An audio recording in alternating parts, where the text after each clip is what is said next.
है तो कहाँ है, क्योंकि इसको तो कमाने की अकल नहीं थी। तो मैंने कहा पता करो। उसके दूसरे साल जब हम यहाँ आए तो उन्होंने बताया कि माँ मैंने तो उसके सारे पैसे का तो भैया वापस ले ले, क्योंकि वो तो कुछ नथिंग करा। मैंने कहा क्यों? कल आजकल गुलाब बाबा बन के नागपुर के पास में। मैंने कहा अच्छा। उनके नाम है असल में छोटू निम्बाल। और आपको आश्चर्य होगा कि बिरला जी के घर की मोटरें भी उनके यहाँ जाती, यही छोटू निम्बाल करके। ऐसे बेवकूफ लोग दुनिया में हैं जिसकी कोई हद नहीं। और मैंने उनसे फिर खबर भेजी कि वो उसको बोला कि मैं आ रही हूँ नागपुर तुम्हारे गुलाब बाबा को। तो 1 महीना वहां से गायब रहे, पता नहीं कहाँ गायब रहे, कोई एक अक्षर भी इसमें झूठ नहीं। और जब लोगों ने जाके बताया कि वो माता जी निर्मला देवी भी आने वाली, 1 महीना वो नागपुर से रहा। और उनके बड़े बड़े लोग, सारे बड़े बड़े लोगों की मोटरें, गाड़ियां सब जा रहे हैं, फल जा रहे हैं, चांदी के बर्तन जा रहे हैं, ये जा रहे हैं वो। ये सारे भूतों के प्रकार है, ये हिप्नोसिस है। ये हिप्नोसिस आप पे करके आपको खूब अच्छे से आपका माल टाल और आपकी बीवी बच्चे सबको ठिकाने लगा। ये चीज सब आज्ञा चक्र से हो सकता। बहुत से लोग आज्ञा चक्र को घुमा देते। एक सब और है, वो रक्त बीज का अवतरण है। रक्त बीज है साक्षात, वो आपके आज्ञा को घुमा देते। आज्ञा पे उंगली डाल दी, कहने लगे कि डिवाइन लाइट आ गई। आपने सोचा बस स्पार्क आ गया, क्या कहने। बाद में वो स्मगलिंग में पकड़े गए, दुनिया भर के धंधे, और आजकल उनके फोटो छप रहे, कोई यांकी बन के घूम रहे। ये रक्त बीज, क्योंकि उसके जितने भी शिष्य मेरे पास आए सबको ल्यूकेमिया की बीमारी, ये इसकी पहचान। आप सोचे कि चक्र को घुमा करके उसने अंदर में ऐसा डेविल डाल दिया कि आप ल्यूकेमिया के शिष्य, ल्यूकेमिया के वो हो। अब इसका चक्कर मैं आपसे बता नहीं सकती कि ये सब होने पर भी, उनके बारे में पेपर में छपने के बाद में भी सब दूर हो गया, तो भी उनके हजारों शिष्य आज। क्या मनुष्य का दिमाग है मेरी समझ में। एक से एक महादुष्ट लोग, जिनके बारे में सब कुछ छापा गया, सब कुछ बताया गया, लेकिन तो भी लोग उन्हीं के पीछे में जाते। फिर ऐसे लोगों के लिए क्या कहना चाहिए। इस आज्ञा चक्र की पकड़ तभी हो जाती जब हम गलत आदमी के सामने अपना सर झुकाते। किसी को भी अपना आज्ञा चक्र आपको छूने नहीं देना चाहिए जब तक आपको कोई अनुभव ना आ जाए सामूहिक चेतना। ये सामूहिक चेतना जब आपके अंदर जागृत हो जाती है, जब आपके अंदर ये चेतना आ जाती है, तब आप महसूस कर सकते हैं, आप दूसरों को महसूस कर सकते हैं, उनके चक्र महसूस कर सकते हैं, अपने चक्र महसूस कर सकते हैं, और उनको आप ठीक कर सकते हैं। बैठिए, जाना है।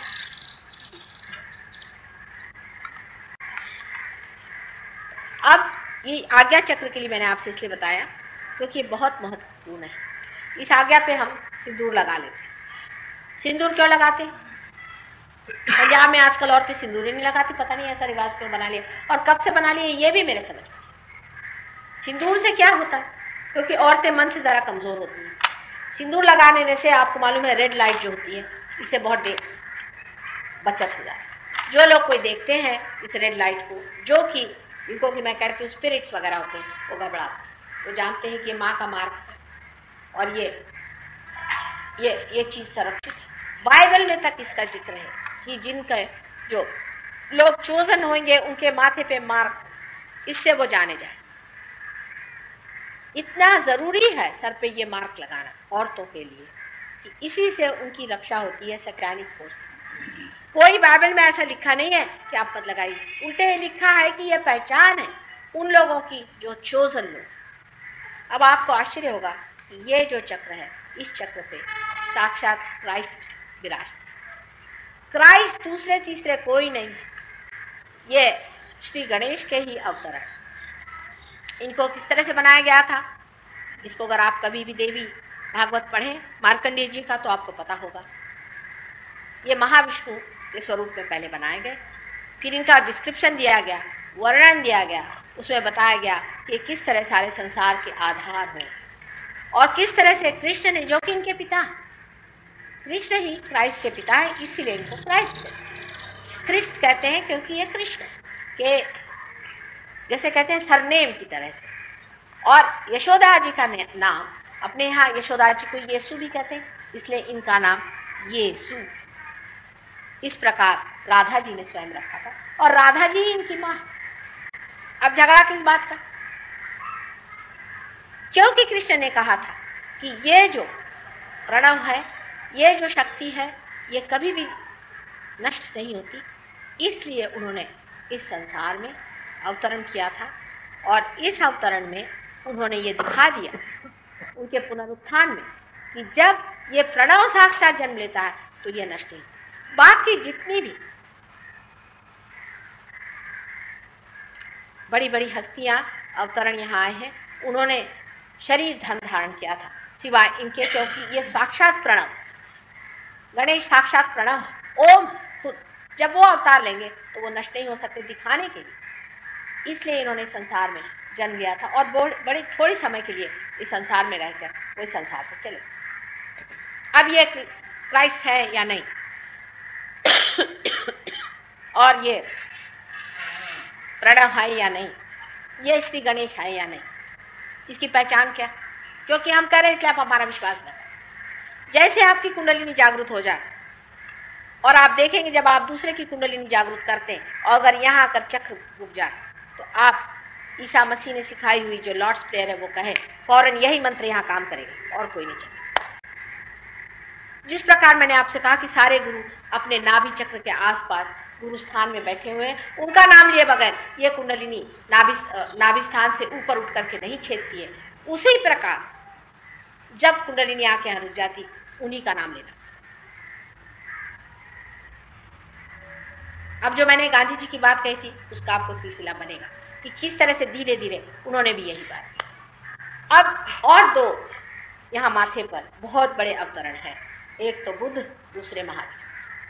अब ये एक विशेष तरह के अवतरण बनाए मनुष्य के गाइडेंस के लिए, एक बहुत ही विशेष तरह।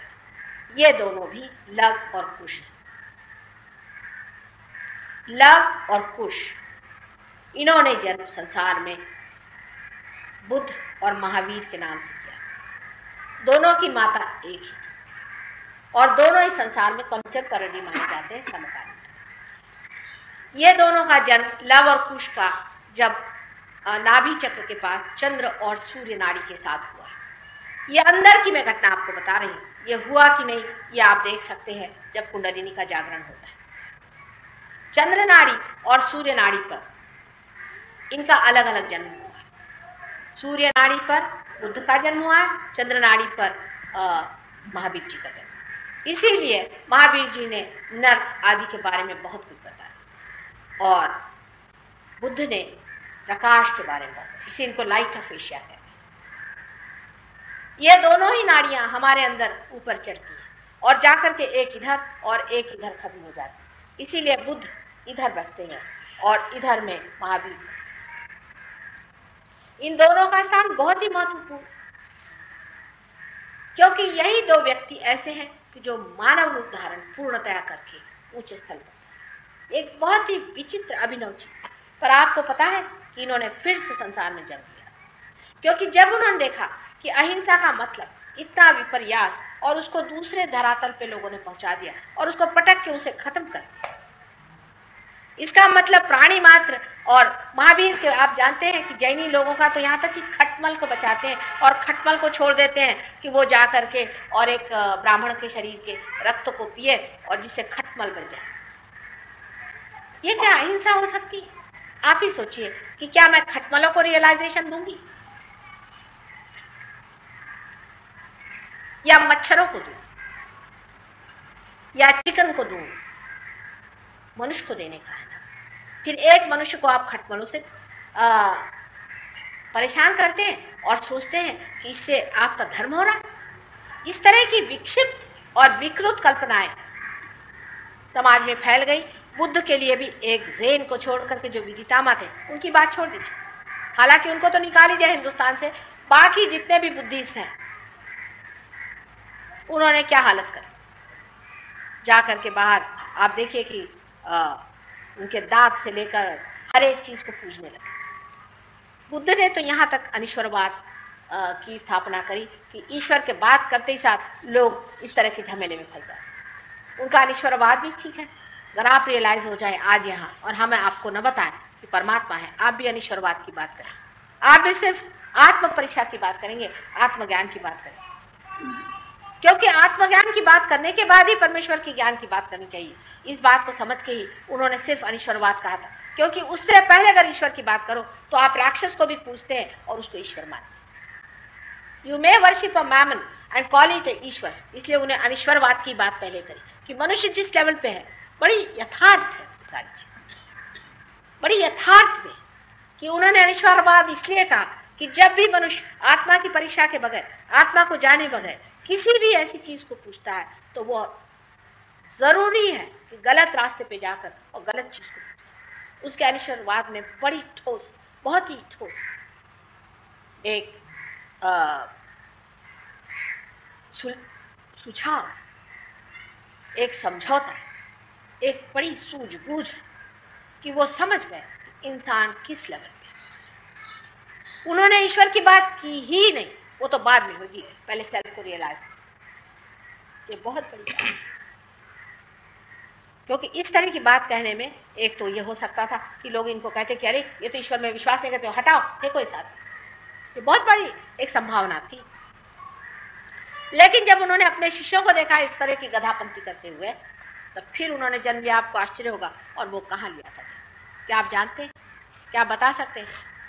हसन और हुसैन जो दोनों करबला में मारे गए थे, ये दूसरे तीसरे कोई नहीं थे, और हमारे ही महावीर और बुद्ध। लेकिन ये कहे तो कौन कहे और समझाए तो कौन समझाए? ये आज हमारे ऊपर बोझ आ गया कि हमें आप ये बात बता रहे हैं। इसलिए बता रहे हैं कि जब आप कुंडलिनी को जागरूक करते हैं, उस वक्त आपके जब ईगो और सुपर ईगो पकड़ लेते हैं, तब आपको बुद्ध का और महावीर का नाम लेना पड़ता है।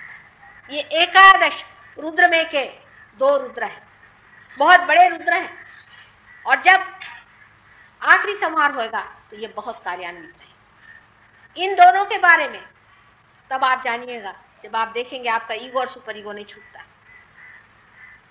तो अगर आप हिंदू हैं तो आपको हसन और हुसैन का नाम लेना पड़ेगा, और अगर आप मुसलमान हैं तो आपको बुद्ध और महावीर का नाम लेना पड़ेगा। उसके बगैर ये दोनों गुट्टे नहीं छूटते, या ऐसे जमे रहते हैं, कुछ नहीं। विशेषकर ईगो जो है वो तो ऐसा बड़ा गुट्टा निकला रहता लोगों यहाँ पर।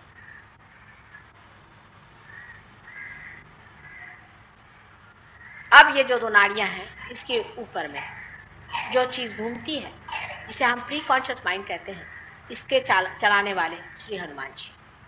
ये हमारे सूर्य, उन्होंने तो सूर्य को ग्रस्त लिया था कहते हैं, राइट साइड में घूमते हैं, और जो लेफ्ट साइड में घूमते हैं वो भैरव नाम। यही बाइबल में इनको सेंट गैब्रियल और सेंट माइकल कहा जाता है। इनमें कोई अंतर नहीं, इनकी एकतांता, इनकी जो समरसता मैं कह रही हूँ वो आप सहयोग में ही समझ सकते हैं। जो जो मैं बात करी उसकी सिद्धता मैं आपको दे सकती हूँ। इसके बाद अब सहस्त्रार की बात आई। सहस्त्रार ये 1000 पंखुड़ियां का बना हुआ, अपने सर में लिम्बिक एरिया का चारों तरफ। अब डॉक्टरों का झगड़ा क्या कि 992 नाड़ियां वो है, नर्व्स। अब इन्होंने अगर 8 गिनी नहीं, उसके लिए कोई झगड़ा कर नहीं पाता। जब ये नाड़ियां जागरूक हो जाती हैं तो जिस तरह से एक